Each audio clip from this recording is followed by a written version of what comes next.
Invitamos ahora a Yana Contreras.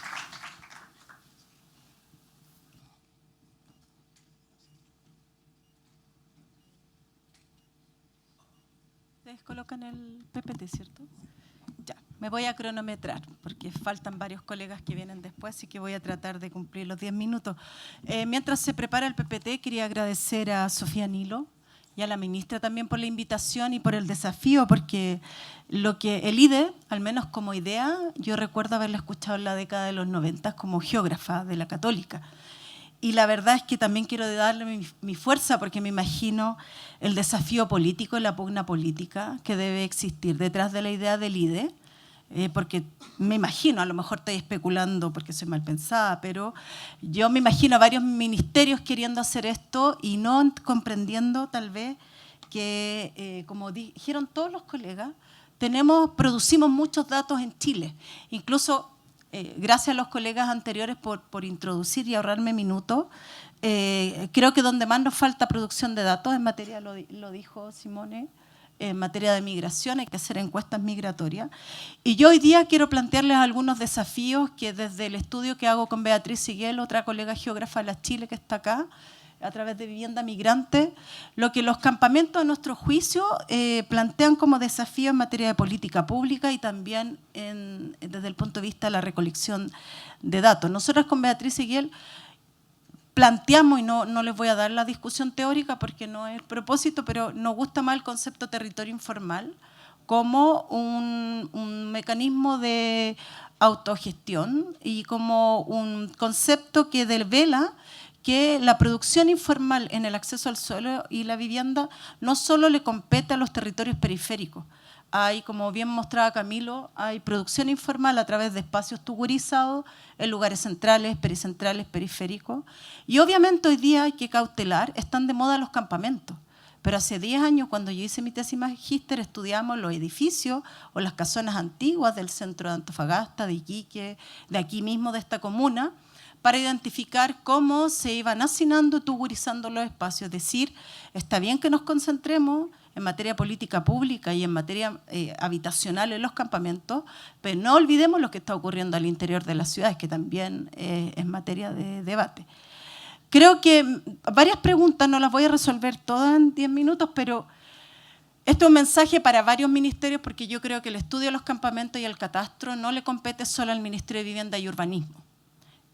Muy por el contrario, lo ha hecho Techo para Chile, lo estamos haciendo nosotros en la Universidad de Chile, es decir, hay una cantidad de catastros que se han hecho que siento que hoy día es necesario que nos juntemos todos los actores que hemos trabajado y digamos, bueno, intentemos resolver un gran problema, porque ¿dónde se produce? Hay campamentos, como nosotros lo estudiamos con Beatriz, la Frei Bon en Calama estaba en pleno centro de Calama. Hay otros campamentos que están a 5 kilómetros del área central. Hay campamentos que se producen en territorios rurales y que no estamos explorando por distintas razones, ¿ya? Y hay campamentos que se han vuelto emblemáticos en Antofagasta, donde también hago un mea culpa, la academia está focalizada hoy día en Antofagasta. Es una moda, y lo digo también con mucha pena, es una moda ir a estudiar los campamentos en Antofagasta, siendo que es un problema que está afectando a distintas escalas en Chile. Por eso plantea el tercer problema, no conforman los campamentos una unidad socioterritorial homogénea, no son todos iguales. Y eso hace que el desafío tanto para la academia, me incluyo, como para las políticas públicas sea complejo. Hoy día estudiar los campamentos es súper difícil.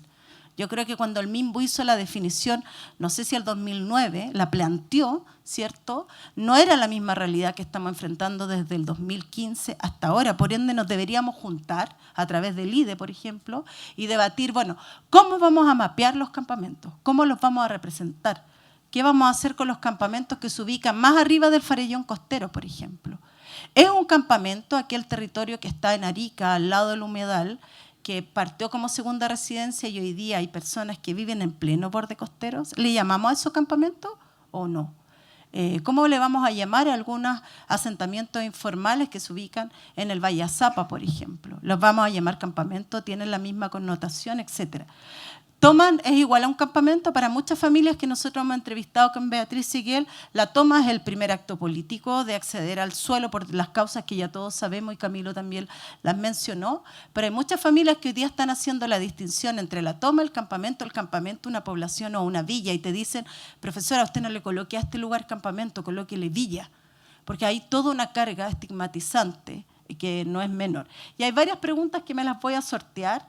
Esto ya lo han visto todos, casi 1000 campamentos en Chile, 72.000 hogares, y no me quiero dejar en tanto mujer, y además con 2 personas que están liderando el IDE, mujeres, que el 55% de los campamentos lo están conformando jefas de hogar, de las cuales obviamente más del 60% son mujeres inmigrantes, pero hay un 40 o un poco menos de mujeres que son nativas, son contemporáneas, son chilenas, son coterráneas, por decirlo así.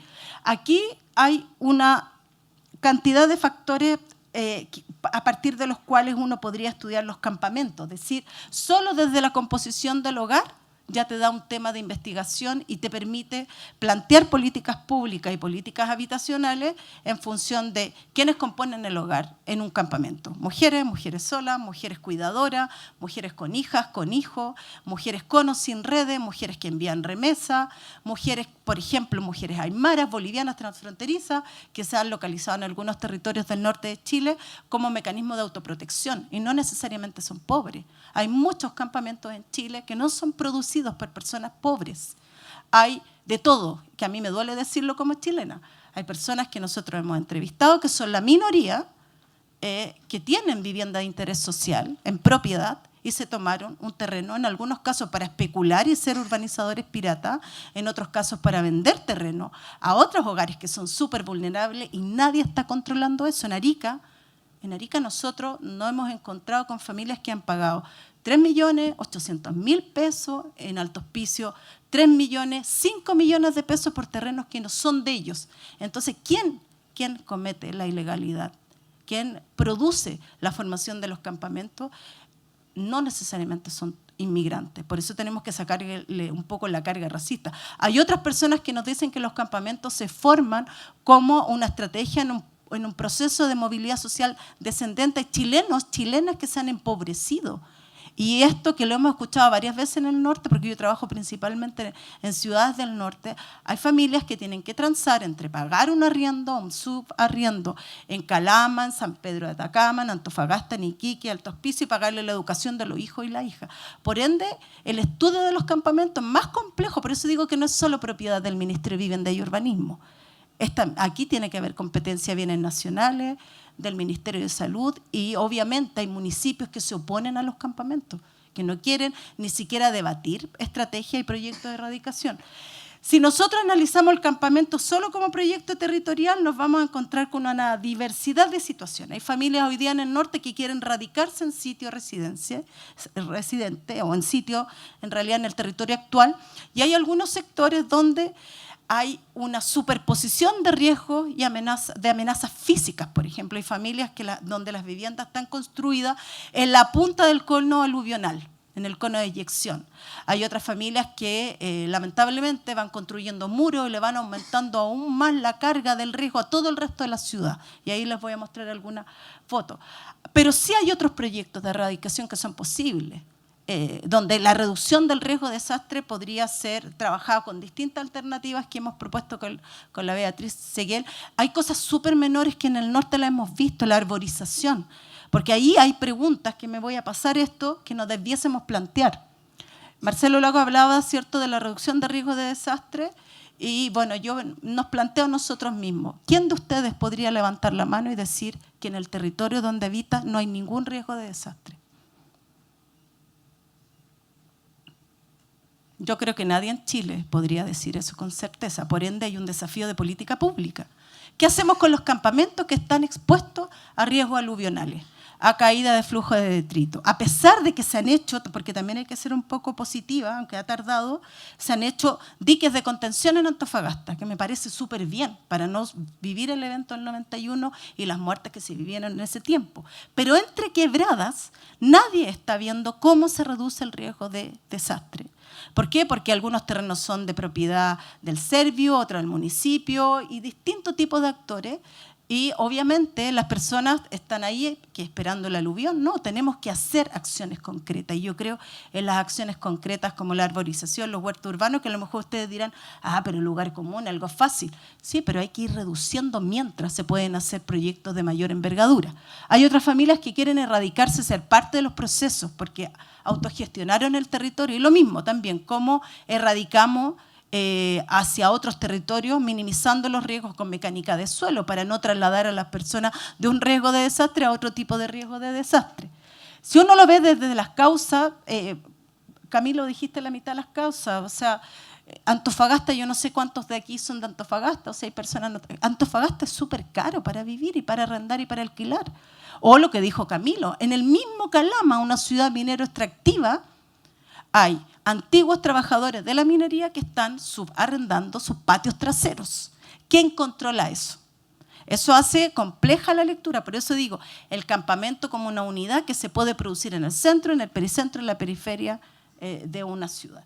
Y nosotros con la Beatriz hicimos un primer ejercicio de identificar, en tanto geógrafas, 4 tipos de campamentos para ver cómo podríamos también aportar desde la academia con políticas públicas. Identificamos los campamentos continuos, es decir, son todos aquellos campamentos que continúan el crecimiento urbano, que se producen entre los límites y generalmente son producidos también por migrantes internos, chilenos o chilenas, que dicen que la abuelita, que la mamá, que la tía, que la familia era propietaria o accedió a la ciudad a través de una toma de terreno. ¿Cómo resolvemos cuando el que vive enfrente tuyo en la ciudad formal accedió de una manera similar al que produce el campamento? Hay varias familias que viven en campamentos que son contiguos a la ciudad, principalmente por problemas de allegamiento.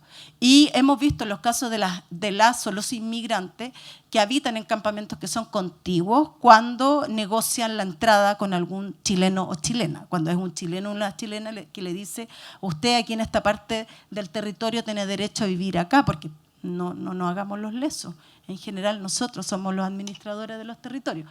Los campamentos discontiguos son aquellos que no están adosados a la ciudad, es decir, son todos aquellos campamentos que emergen como salto de rana, es decir, está la ciudad y se producen de manera discontinua por varias razones.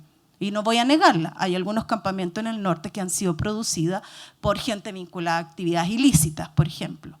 Hay otros campamentos más alejados que han sido producidos por mujeres inmigrantes que han sido racializadas y maltratadas.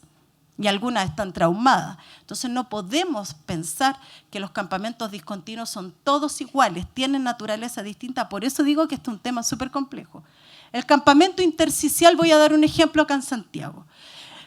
En Cerrillos, en la comuna de Cerrillo hay una toma, y han habido reportajes formadas principalmente por familias haitianas durante la crisis habitacional y pandémica en el 2020. A mí me tocó ir a terreno cuando recién se estaban formando.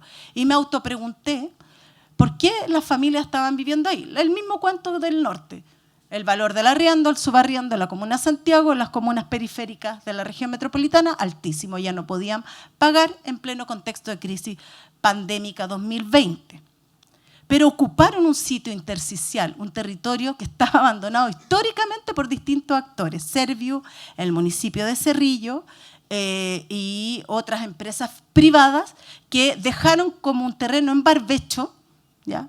Que fue ocupado por familias que tienen necesidades de vivienda. Eso le llamamos los campamentos intersticiales, asentamientos, territorios informales que se producen en los espacios residuales, en los que al parecer no hay proyecto, no hay una inversión o hay inversiones que son tardías. Y hay algo no menor en estas 4 tipologías. Todas las familias están expuestas, además de riesgos de distinta naturaleza, están expuestas a contaminantes, a distintas injusticias socioambientales que hasta ahora muy poco lo están mapeando. Y el barrio transitorio lo incluimos nosotras porque es una categoría que se crea como respuesta en el norte, específicamente en la ciudad de Antofagasta, pero que tiene como propósito construir un barrio mientras se construye una solución habitacional definitiva. El problema es que en Antofagasta hay familias que llevan 5 años viviendo en un barrio transitorio. Entonces no se cumple el propósito de transitorio, porque si a mí me dice alguien transitorio, yo estoy pasando por el lugar, voy a estar en el corto plazo. Aquí ya no es corto, es como largo. No quiero decir que no sea complejo, porque al mismo Servio le cuesta encontrar terrenos menores a 2 UF. por distintas razones. Y aquí hay algunos ejemplos que nos van poniendo varias tensiones. Primero, se lanza el catastro del Ministro de Vivienda y Urbanismo, que me parece fantástico, nos pone como desafío a todos, incluso, ojalá a través del IDE, a cómo vamos a mapear los campamentos. Hay campamentos en los cuales son laberínticos. Hay un campamento dentro, otro campamento, otro campamento, otro campamento, y obviamente cada grupo le va colocando restricciones de acceso. ¿Cómo uno puede mapear eso? ¿Cómo puede mapear un campamento cuando son dinámicos? Algunos se arman, otros son desalojados brutalmente, eso no puedo dejar de decir que hay casos súper complejos. Pero nosotras con la Beatriz Seguiel fuimos haciendo ejercicios desde el catastro, Alto Hospicio, campamento discontinuo, si ustedes ven ahí está el límite del trazado principalmente, los lotes van cambiando de tamaño, acá hay otro, por ejemplo, en Alto Hospicio, que es un campamento que es continuo, es decir, adosado a la ciudad, que tienen, los lotes son diferentes, los predios son distintos y la repartición de cada predio es una negociación que se hace. Y lo voy a decir súper bruto, perdóname el colega experto en migración. Si eres negra o negro, estás jodido. Estás en el peor terreno, más arriba del cerro, y hoy día en el norte, si eres venezolano, asimilado a múltiples cosas, como en otra época, una alcaldesa que ya sabemos que nadie quiere hablar, que decía que las colombianas eran prostitutas, que por suerte espero que la enjuicien, por otras razones obviamente, hoy día es muy paradojal que en el norte los mismos que accedieron a un campamento ponen muros o rejas para que nadie más entre y dicen, no, es que no queremos venezolanos. Y tú miras al farellón costero y ves a los venezolanos casi en la punta del cerro. ¿Cómo atendemos ese tipo de situaciones? Y acá, bueno, voy a ir terminando porque quería provocar nomás la discusión. ¿Quiénes producen? Bueno, propietarios, arrendatarios de vivienda, administradores intermediarios, urbanizadores piratas. En Arica está lleno en el Valle de Azapa de urbanizadores piratas, muchos de ellos que son delincuentes y nadie los puede atacar, ¿ya? Y aquí bueno, hay un ejemplo en el fondo para mostrar, voy a pasarme esto porque Arica yo creo que alguien Sin embargo, de Arica yo quería comentar algo que me parece interesante. En Arica hay muchas familias que viven en San Miguel de Azapa y en el Valle de Azapa que nos mostraron actas de cesión. Esas actas de cesión en territorios rurales, al parecer las familias conformaron campamento y sintieron que iban a lograr una permanencia o un proyecto de erradicación. Y muchos de ellas y ellos hoy día están en duda. El acta de erradicación, ¿qué figura territorial podríamos asignarle? ¿Qué rol tiene en los procesos de expansión en territorios rurales, como en el caso de la relación entre Arica y Valle de Azapa? Y aquí yo les quise mostrar, en el caso de Arica arriba, cuando uno viene del aeropuerto, uno ve esto que es la típica urbanización que uno escuchó de los profesores hace 20 años en Brasil, en Sao Paulo, en Río, urbanizaciones periféricas, que es muy raro porque son muy perfectas. Es como una expansión de la ciudad sin norma, ¿ya? Y aquí, muy rápido me voy a pasar, nosotros estamos construyendo, al igual que todo aquí, todos cartografías de riesgo de desastre y no nos ponemos de acuerdo en los mínimos. En Antofagasta con la de DU lo debatimos, el Marcelo tiene otro modelo de riesgo de desastre, otro colega también mostró otro modelo de riesgo de desastre.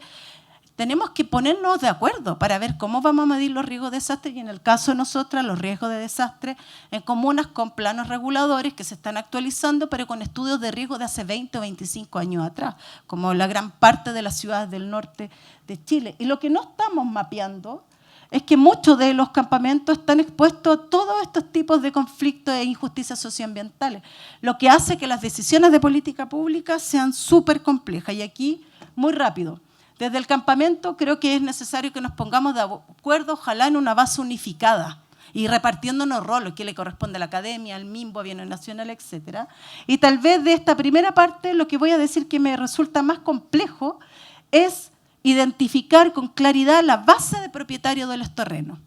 Es decir, necesitamos que el Servicio de Impuestos Internos se haga parte de este proceso del IDE y sea un colega, pues, no alguien que no nos pase la información, porque es un actor clave en materia de planificación territorial y yo me imagino que la ministra, bueno, no me quiero imaginar nada más.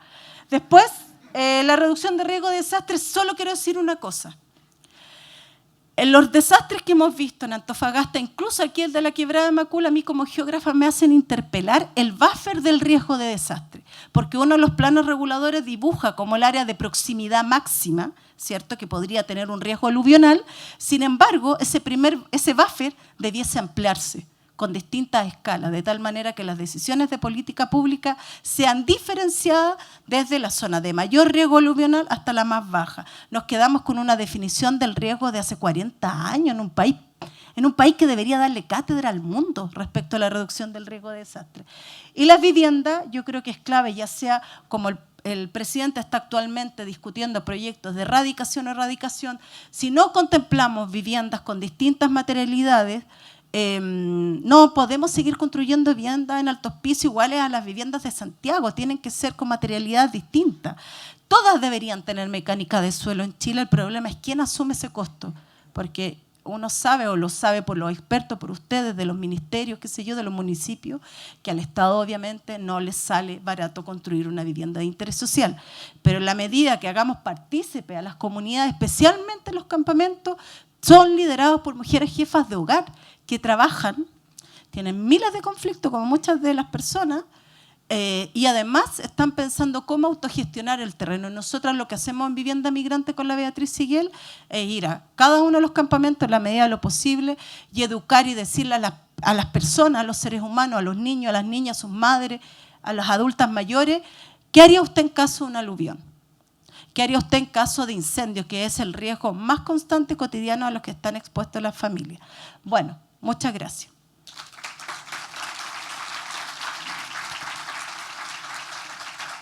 Muchas gracias, Yasna. Gracias por la presentación a Simón, Camilo.